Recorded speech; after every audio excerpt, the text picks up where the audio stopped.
जामवंत जी बोले भगवान आपकी ससुराल से पत्र आया है। राम जी बोले पढ़ के सुनाओ, क्या भेजा है ससुर जी ने लिख के। तो उसमें जनक जी ने लिखा था, हमको बड़ी प्रसन्नता है कि आप सकुशल वापस आ गए हैं। 14 वर्ष बड़ा श्रम आपने सहा होगा, आपने लंका पर विजय प्राप्त की, उसकी भूरी भूरी आपको शुभकामनाएं आदि सब लिखी थी। और फिर नीचे लिखा था, जनकपुर वासियों की बड़ी इच्छा है कि 14 वर्ष तो हो ही गए हैं, आपको वन गए, और ब्याह के बाद भी लाली जानकी और आपका यहाँ आगमन हुआ नहीं है। हमारी प्रार्थना है कि आप चारों पहुना मतलब जमाई राजा, चारों बहुओं के साथ और अपनी समस्त बानर सेना के साथ कुछ दिन आराम करने के लिए जनकपुर आ जाइए, हम आपकी सेवा करेंगे। महाराज जैसे ही ये बात सुनी, बंदर तो उछलने लगे, सारे बंदर नाचने लगे, बोले बढ़िया हुआ, लंका से थके आ रहे आए भैया, बिल्कुल आराम नहीं मिला है, आराम करवे जनकपुर जाएंगे। और हमारे ठाकुर जी जमाई हैं, तो हम ठाकुर जी के चेला, हम भी जमाई हुए जनकपुर के, हमारी भी खूब खातिरदारी होगी।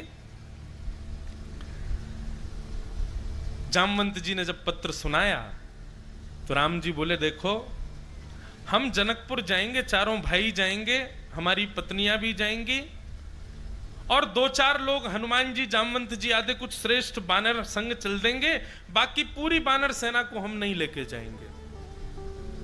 बानर सब रोने लगे, क्यों, हमको क्यों नहीं ले जाओगे? बोले भैया हमारी ससुराल है, ससुराल में नाक बचाने जाया जाता, कटवाने नहीं।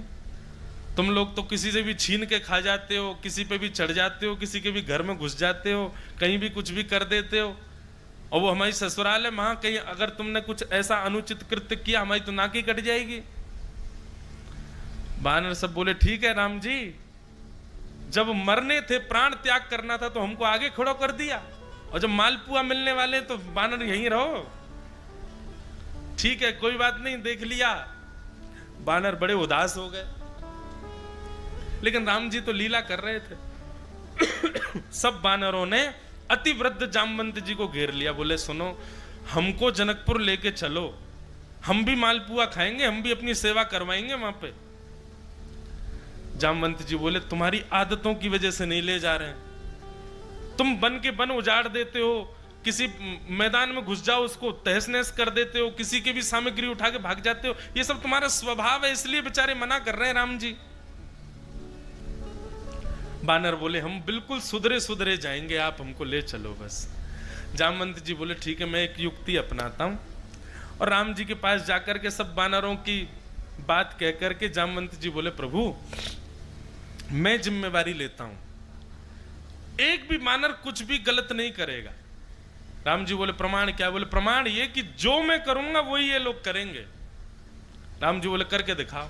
सारे बानर बैठे थे, जामवंत जी बोला जैसे मैं करूं वैसे ही करना, उसके अतिरिक्त कुछ नहीं। तो ठीक है। जामवंत जी एक हाथ उठा, मैं तो सारे बानर एक ही हाथ उठा, मैं जामवंत जी नीचे देखें सारे बानर नीचे देखें, जामवंत जी उछलें तो सारे बानर उछलें, जामवंत जी बैठ जाएं तो सब बैठ जाएं। राम जी बोले देख लो, अगर ऐसे चलोगे तो हम ले चलेंगे, नहीं तो हम नहीं ले जाएंगे। बानर बोले हम बिल्कुल ऐसे ही चलेंगे, हम तो महाराज सांस छोड़ेंगे लेंगे भी तभी जब जामवंत जी लेंगे, हम इतना वचन दे रहे हैं आपको। राम जी बोले तो ठीक है फिर चलो। अब महाराज रथ सजाए गए और चारों बहुएं और चारों भैया विराजमान हुए, हनुमान जी, जामवंत जी, अंगद जी आदि आदि सब बानर, और पीछे बानर बिल्कुल ऐसे चल रहे हैं जैसे 26 जनवरी की परेड होती है, एक साथ पांव आगे चल रहे हैं, एक साथ हाथ आगे चल रहे हैं। जामवंत जी मूड़ खुजा रहे हैं तो सारे बानर मूड़ खुजा रहे हैं, जामवंत जी कमर खुजा में तो सारे बानर खुजा में, जामवंत जी को खांसी आ जाए तो जबरदस्ती खांसे सब। राम जी बड़े प्रसन्न हो रहे हैं देख करके, बोले जय बढ़िया है। जनकपुर पहुंचे, जनकपुर में जैसे ही पहुंचे अटारियों पर सखियां खड़ी थी, पुष्प वर्षा कर रही हैं, और महाराज मालाएं लेकर के खड़ी हैं, सुंदर आरती के थाल सजाए हैं, और पूरे जनकपुर में राम जी से ज्यादा प्रशंसा उनकी सेना की हो। बोलो भैया ऐसे बानर नहीं देखे। और राम जी, जामवंत जी सब बानरों के कुर्ता और सिलवा के ले गए थे, ऊपर से कुर्ता वुर्ता पहन करके बिल्कुल सीधी छाती करके सब चल रहे थे। कहीं कोई सेब खाता दिख जाता तो बानर का स्वभाव है छीन लेता है, पर यहां सेब खा रहे हैं बानरों के सामने, लेकिन बानर नहीं उनको देख भी रहे, सीधे चल रहे हैं बिल्कुल, जामवंत जी जो कहेंगे वही करना है।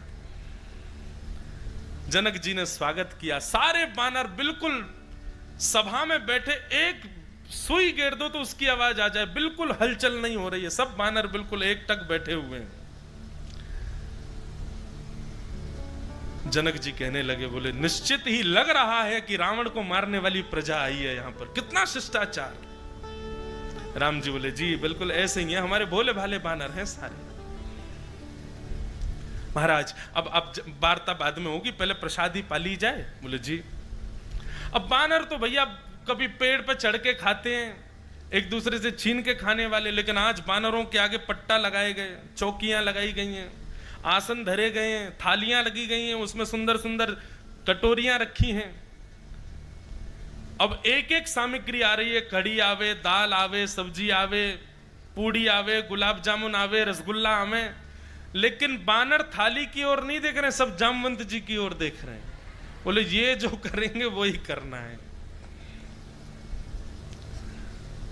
सब सामग्री आ गई, फल आए तो फलों में सेब आए, अमरूद आए, आम आए, सब सामग्री रखी गई। जनक जी ने हाथ जोड़ करके सबसे कहा, प्रारंभ कीजिए, प्रसाद पाइए, लेकिन बानर नहीं बिल्कुल भी।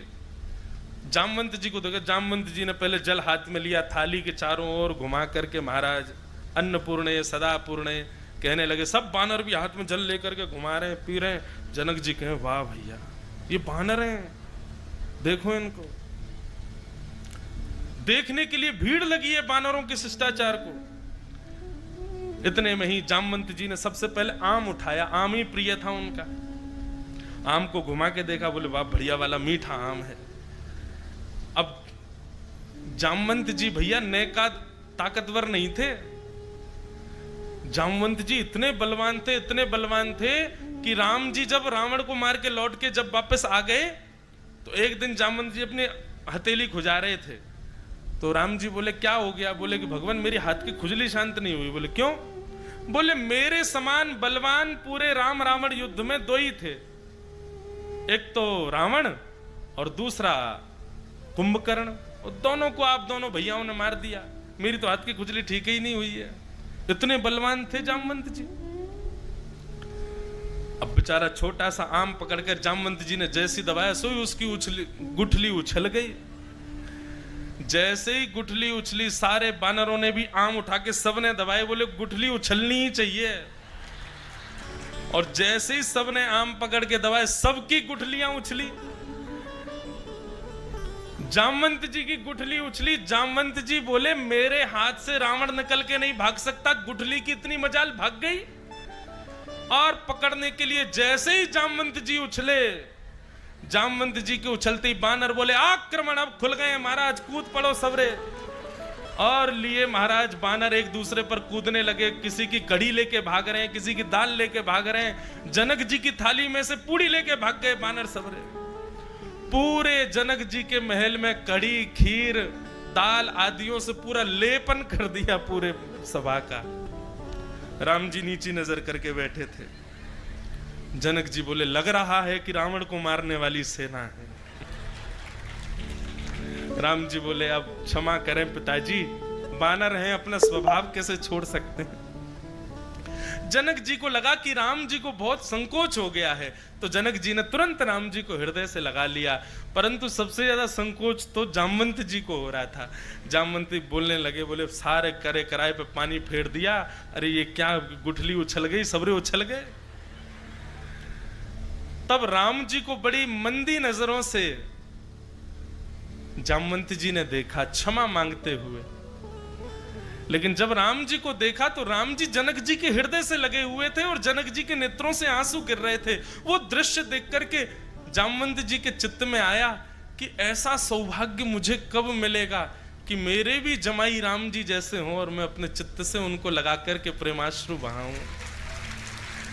ये हृदय का भाव जैसे ही प्रकट हुआ, अंदर से आत्मग्लानि हो रही थी कि मेरी वजह से सब बिगड़ गया। राम जी जामवंत जी के चित्त की बात समझ गए, तुरंत आसन से उठ करके आए और जामवंत जी से बोले हम आपके चित्त की बात समझ गए हैं, आप आत्मग्लानि मत करो, हम आपसे बहुत प्रसन्न हैं और आपको वचन देते हैं आपके हृदय का मनोभाव हम द्वापर युग में पूर्ण करेंगे। और आज उसी द्वापर युग में द्वारिकाधीश कृष्ण पधारे और जामवंत जी की पुत्री जामवती के साथ में विवाह किया। बोलो जामवती रमण भगवान की। दूसरा ब्याह जामवती जी के साथ।